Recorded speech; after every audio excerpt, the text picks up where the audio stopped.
Blessings, family. I am in the teaching mood. Um, so I just sin right, y'all.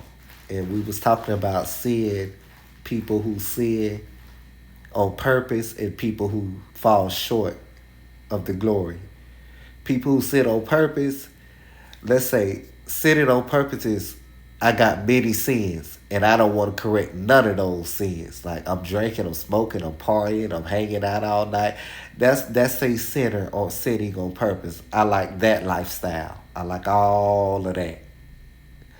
Now to fall short of sin is mean you may still got one or two sin that you struggling with.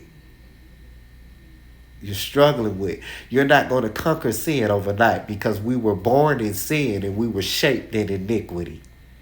We were born into sin and we were shaped to sin in God's face. That's what iniquity means.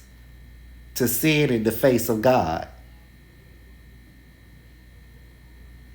Iniquity means to sin in the face of God. We were born into sin.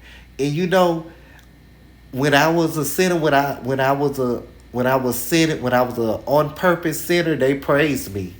When I was at the club every weekend and hanging out all night, they praised me. They praised me. But the moment I wanted to give my life to God and I said I wanted to give my life to God, they said I was crazy. They called me crazy that moment. So sinning on purpose is those who hang out all night, you're drinking, you're smoking, you can just your life just full of it. And you don't want change, you ain't looking for change. That's an on purpose sinner. Those who fall short of the glory is trying to live by God's ways, but they are still struggling with one or two sin. You know, and they're not hiding the sin that they're struggling with either. So people will try to make it seem, so on purpose sinners will try to make righteous sinners seem like they're hiding something or try to make it seem like something is not.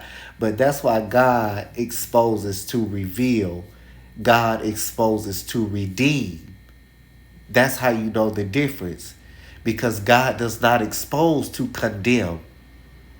He does not expose to destroy. He exposes to redeem. The devil's children, they expose to destroy. They like to destroy dignity, human dignity, reputations, and stuff like that. But good thing, I'm not a man of reputation. I'm a man of character. And what God is building is character. That's why God does his best work in a dark place before he presents it to the light. Hope y'all got that.